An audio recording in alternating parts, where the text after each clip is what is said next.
Okay, we should be recording. All right, so I wanted to start just by, I think what I really wanted to talk about is how this all fits into life, because whether you have a full-time job outside the home or whether you are home with littles or part-time job or whatever it is, there's no such thing as not having a busy life.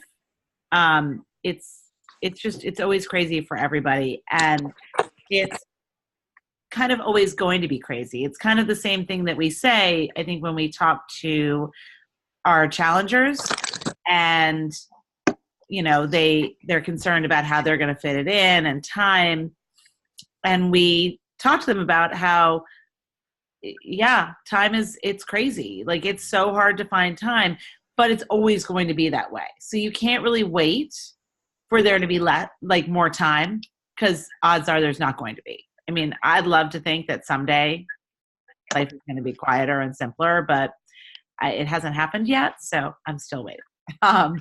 And I think about a day like today. I got up, I got my workout in, I signed a permission slip, I made sure that Gracie's softball stuff was organized, I did laundry, I went to work, I took Gracie to the orthodontist, I helped Malcolm get set up, like sending emails about his summer job. It was just like one thing after another. So it is always busy. But there is always time. And, it's the idea that everyone has, you've heard it said, everyone has the same 24 hours. It's kind of what you do with them. So what I wanted to do was some really practical things to help look at the time in your day and how you can use it. Because I think that will help not only with coaching, but with things in general, because life is crazy for everybody. So the first thing I want you to do is I want you to write down, just spend like a minute jotting down a couple of things about what keeps you from managing your time well. What keeps you from being efficient about your time? Not like, oh, well, I have this event or I have that, but what in general keeps you from being efficient with your time? What interferes with it? So write down just a couple of quick things and then throw them out there.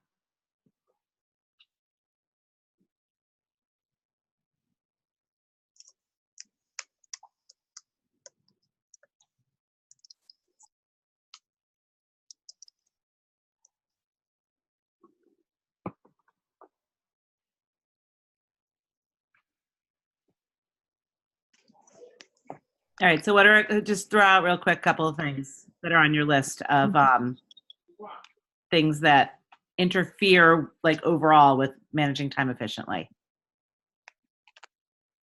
Hey, Michelle. Hey, Michelle. I don't think she can hear us yet. Hey. Hey, Michelle. Anyone want to go with something that interferes with managing time well for them? Yeah, so for me, it's usually a lack of planning. Okay. So, I will set time aside and it'll be vague, like work on my business, but I won't have if I know that I want to spend that time inviting or post on social media, I won't have the images ready. Or I won't have a list of people ready. So when I go to sit down, I'm scrolling. Right. You're not organized about it. Following up when I could be doing that at another time. Yeah. For me, one of the things that interferes is I allow myself to become distracted too easily. And that's one of the things we'll talk about. But, whether it's with the laundry or walking into the kitchen and seeing it wasn't as cleaned up as I wanted it to be, or getting distracted by answering some random messages or various things on Facebook or whatever it is. I let myself get distracted too easily. Well, for me, I take on too much responsibility at school and kind of let others put their work on me. So I guess that's definitely where my time management goes. So boundaries. Yeah, definitely the boundaries. What about you, Allison? I think during the week, a lot of it is because I work full time and then I come home and my kids are younger. So by the time I first come home and it's, homework. So I think I lose my time because then I want to have time to enjoy my, like fun time with my kids. And then by the time they go to bed, I'm exhausted. But I do know, that's probably those are pretty much the only pockets I have in my day to get anything done. So it's really just getting myself motivated to do them. And there should be ways to find time, and we'll talk about that, where it's not doing things like taking time away from the fun time with your kids. Right, because I feel like those times where I finally have time to myself are at like 10 o'clock at night. Right. So it's, maybe there are better times during the day. And I'm also, to be honest, I'm a terrible procrastinator. So then that's a big piece then, is that it's like the distraction, the procrastination. Michelle, basically what we were talking about is, and Catherine, I don't know if I can only see Catherine's name. I don't know if because her Wi-Fi gets funky, but we were talking about just the idea of what kind of big overarching thing interferes with being intentional and like being efficient about using your time.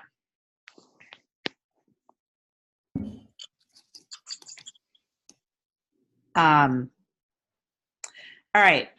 So when you think with all of those things, whether it is being distracted, not planning well, setting boundaries, procrastinating, whatever it is, what it really comes down to is being more intentional about the time.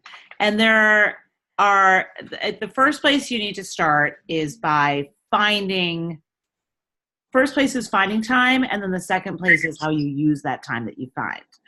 So for me, and I think for a lot of us, there's a lot more wasted time in our day than we realize.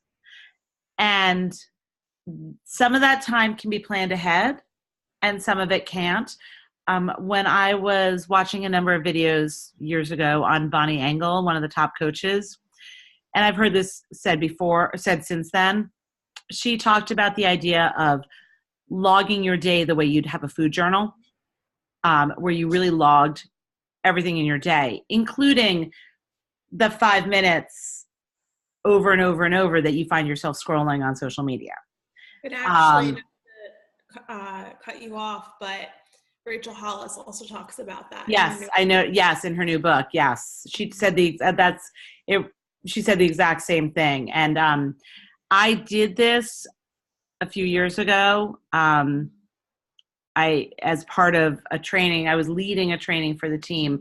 We were after our first retreat that we ever had with Faithfully Fit, we were kind of shadowing some top coaches in like partnerships, watching their videos and learning from them and then sharing with the team.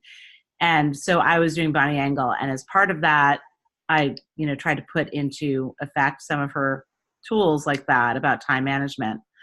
And it really it was really true. And I began to notice all these times when I could get things done. Some of it's on the fly. Some of it today, sitting in the orthodontist office while Gracie was in the appointment, gave me a few minutes to take care of a couple of quick things. It's not enough time to truly, to do something like really comprehensive, but it is enough time to answer a couple of quick messages or to throw out a couple of invites or something like that. So that's that real pockets of time. But when I started to look at time, I found, so when I'm at school, obviously I'm working all the time. But there's also, I have my lunch and my prep are backed up to each other. And so I use half of that time for Beachbody and half of that time for school. I intentionally spend the beginning of it, which is considered my lunch, like 11. I don't even want to eat then anyway. So I, like on Mondays, I listen to the National Wake Up Call during my break. If I don't always listen to it, I may do it later, but I will schedule calls with people if I want to talk to somebody. I can't always guarantee that time, so I don't always do something that involves other people, but I will send invitations. I do things like that. And then I also use my morning time really intentionally and actively. And if you haven't read Miracle Morning, I highly recommend it, because that time, no matter what you're doing, coaching or otherwise, being able to make use of the morning, when you start seeing the way you can use it with purpose, it's so much more motivating to get out of bed early and do it, because it just starts your day really well.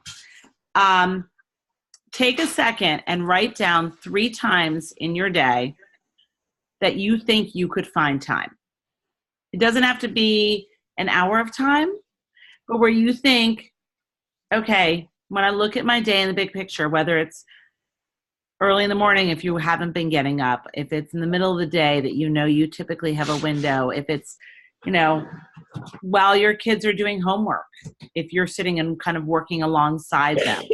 So it may not be fully uninterrupted because you may be helping, but it's time that you could be working alongside. So just jot down 3 times in your day that you think you could find 20 to 30 minutes or 15 to 30 minutes that you could make use of.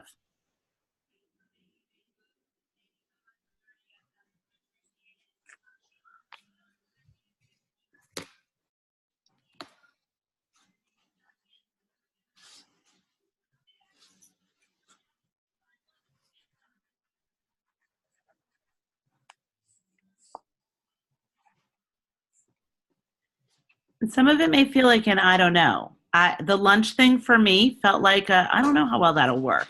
But once I started doing it with consistency and committed to it in my mind, it worked so much better than I thought it would.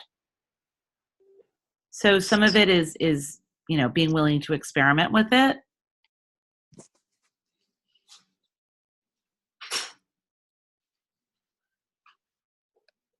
What do you think? What's one of the times that you jotted down?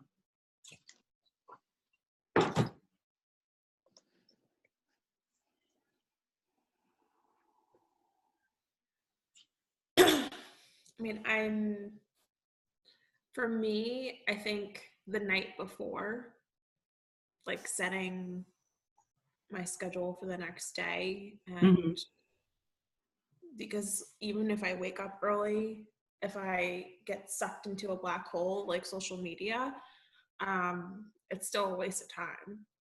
That's what Sundays for me are a day that I want to start purposefully using, not a huge amount of time, but I want to start making more of a plan for my week, just like you'd food prep. I want to start thinking about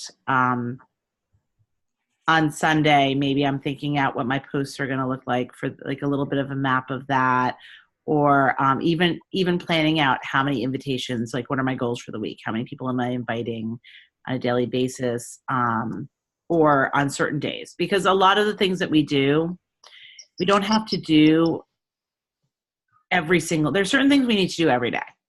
We need to work out every day, drink our Shakeology every day, eat healthy, be the vital behaviors.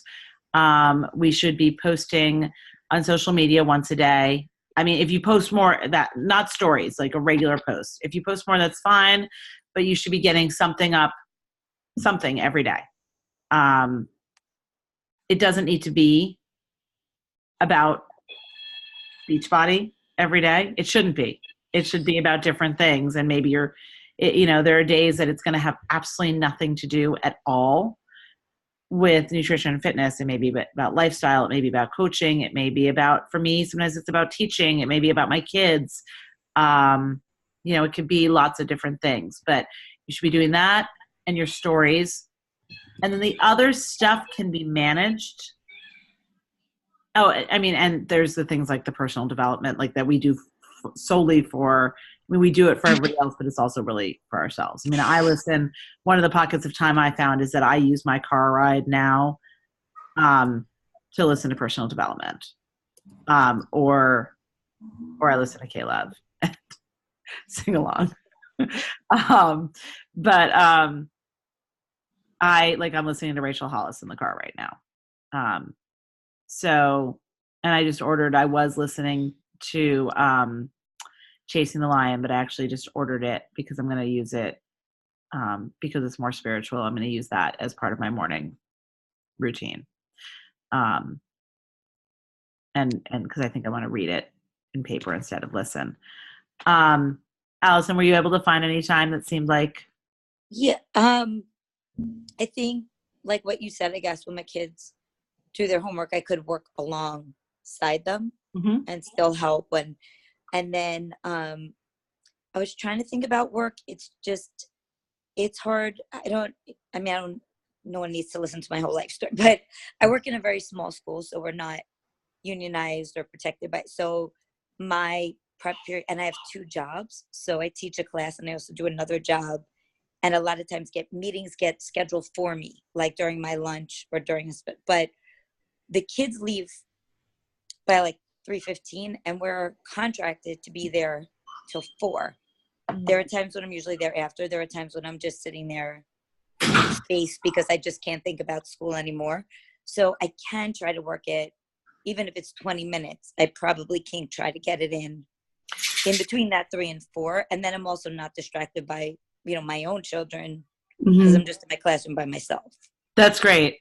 So I've actually found that has worked well for me too. Sometimes I just stay at school because as soon as I leave school, forget it. It's so much harder. But I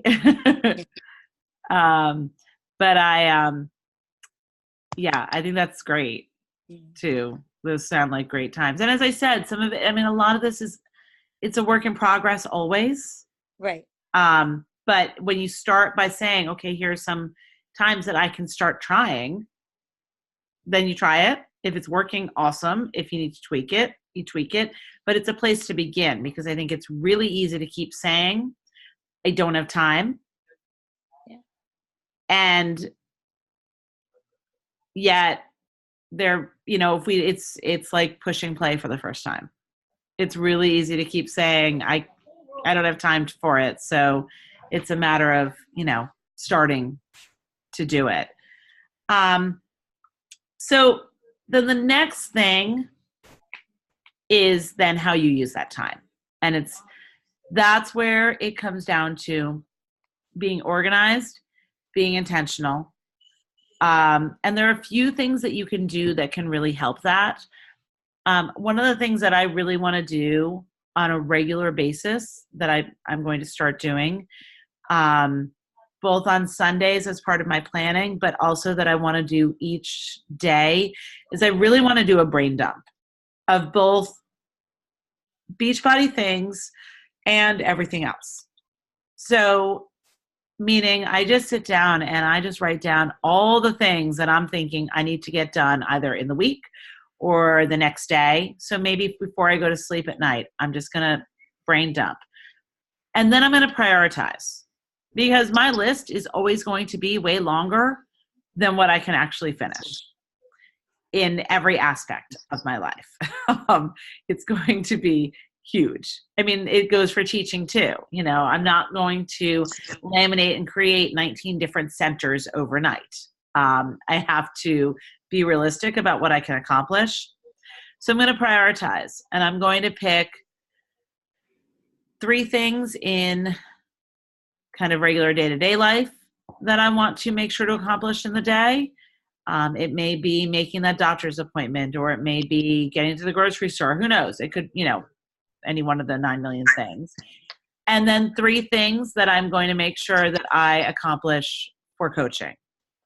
Those 3 things are not going to include things like my workout or my Shakeology or my personal development, because I'm doing those things for more than I would be doing those things whether I was coaching or not. I'm doing those things just for me.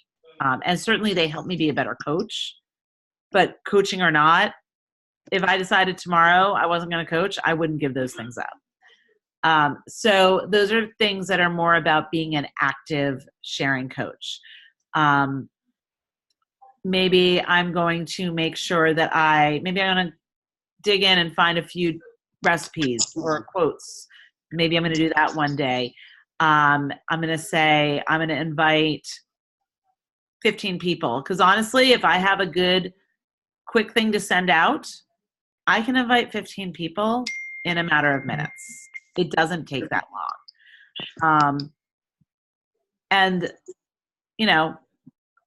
this week I've been really, over the last week, I'd gotten really off on my inviting. I've been much more consistent, and I'm in conversations with so many people, and I've got 2 calls tomorrow with people who are thinking about being coaches, just because I started digging in to my inviting more.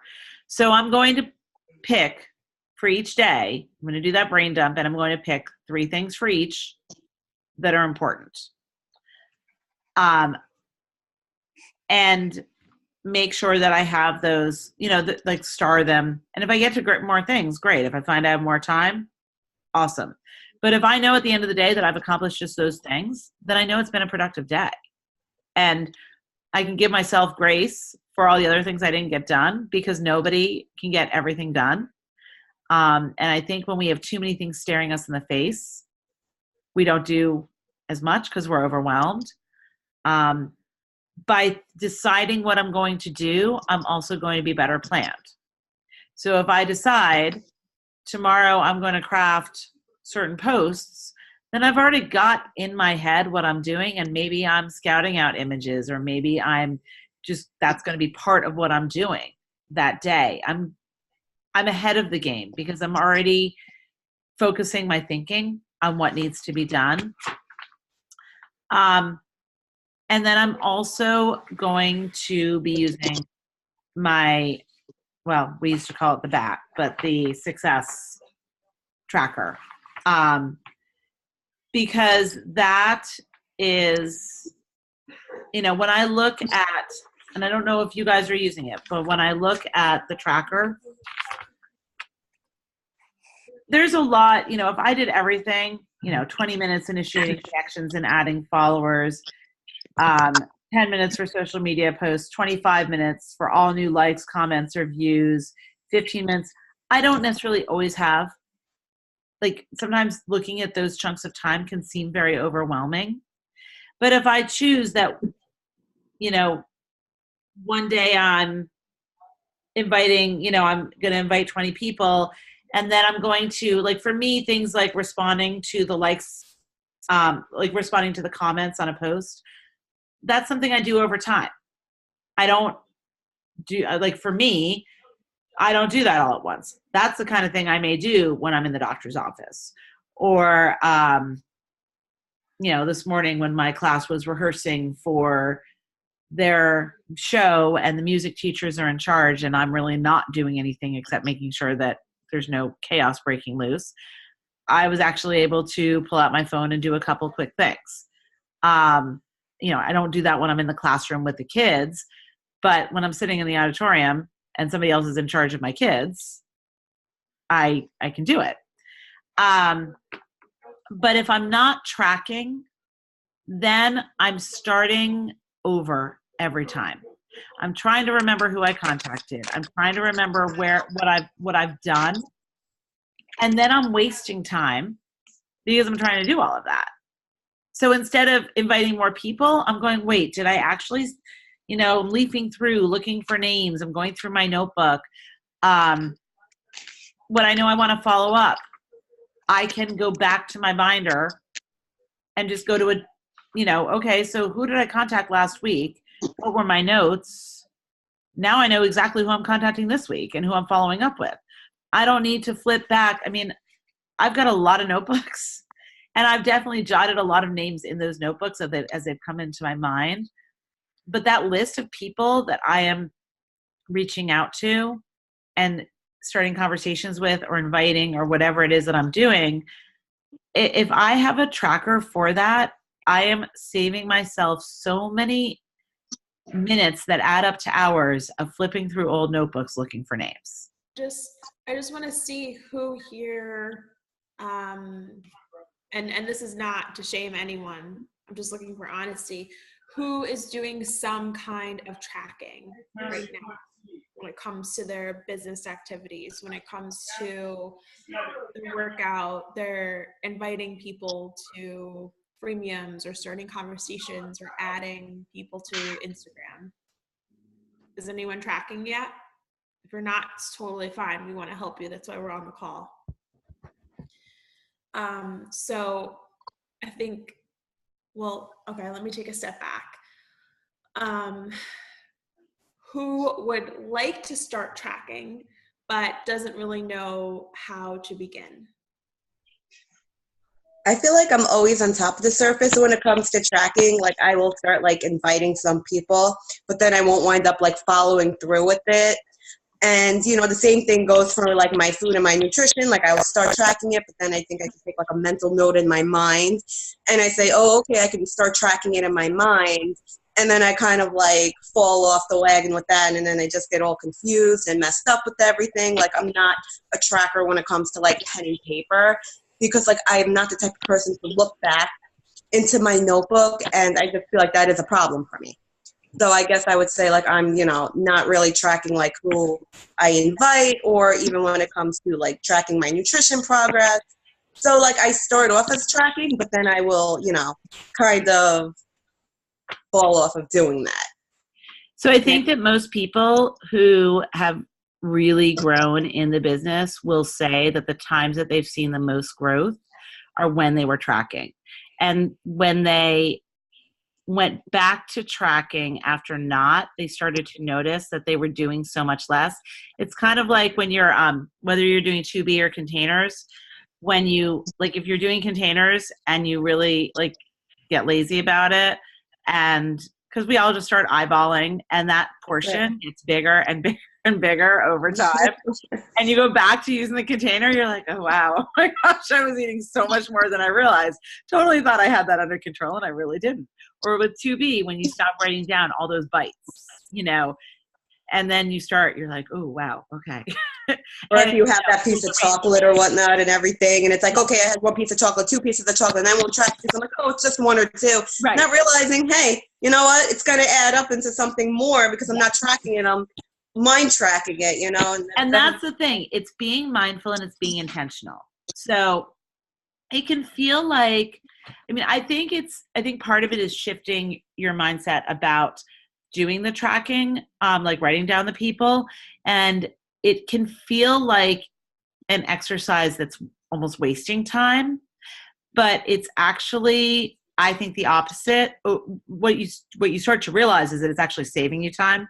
Yeah. As I said, the number of hours that I've spent leafing through old notebooks looking for names, and then I go, oh, and realize I missed someone, or, you know, I actually had somebody. A lot of times, like, you'll reach out to somebody that you realize you should have reached out to or like followed up with, and they're like, oh, I actually started doing Weight Watchers. You're like, oh, seriously? If I'd only reached out, maybe that wouldn't have happened. I actually had somebody reach out to me who I realized I'd never followed up with her after she kind of said no after a freemium. And 2 years later, she came to me and said she wanted to do it, and she has been the most consistent challenger ever since.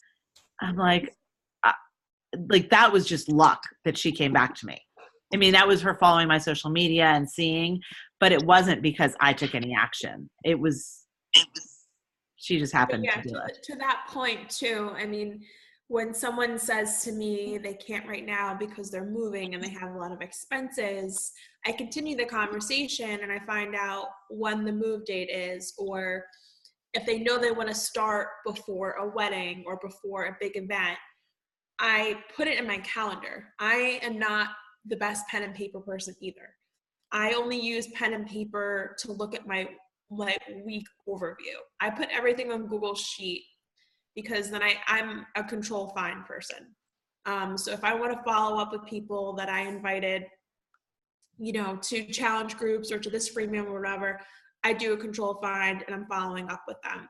But when I have someone say to me that they're moving in May, they want to start in June, or they want to start when they get back from vacation, I'm going in my phone and I'm opening Google Calendars and I'm picking a date like 3 days before or a week before they said they want to join, and I'm following up with them because they're going to forget, or like Pam said, maybe someone else will come along. I've had that happen to me before. I followed up with someone a couple of times, and then next thing I know on the book, and they're a Beachbody coach with someone else. Yeah. So fortune is really in the follow-up.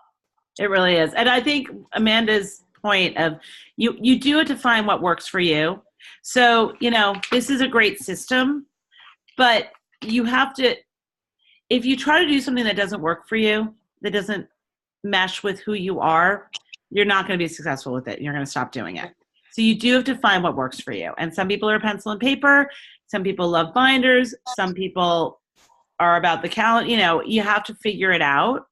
And it may take some trial and error, but it's definitely, once you find it out, then it's easier to stick with. Another thing I wanted to make sure, because we don't have a lot of time left, I promised everyone we would keep to time on this. But another thing that you'll hear, Tracy has said it, lots of top coaches say this, that is a huge time sucker is all the distractions. As coaches, we are on our phones. We are messaging people. We are checking social media. We have to. It's what we're doing. When my family gives me grief, I'm like, but my job requires me using social media. But one of the things that really can interfere are the notifications. When you are on your phone and you keep having, you got a message from this person, you got a text from this person, somebody commented on your Instagram post, whatever it is so easy to get distracted from your task at hand, from those top things that you committed to, by all those little things. So one of the things you can really, really do is to turn off those notifications. Go check, definitely. But it's going to be really rare that you get a message that from a potential challenger or whoever it is that can't wait a couple of hours for you to respond to. I have certain people, if my kids, like when I turn off my ringer and everything at night, if Lily calls me from Colorado, it rings through because, when my 20-year-old needs me, if it's at 3 a.m, I'm answering my phone, but I'm not responding to anybody else about anything else. And I try very hard. If I wake up in the middle of the night, I used to look at my phone all the time, and I would totally screw my sleep up because I was then scrolling through in the middle of the night, and I would start answering people then. And when people are saying to you, why are you emailing me why did your email or message say 2:33 in the morning? I'm like, oh, that's not good.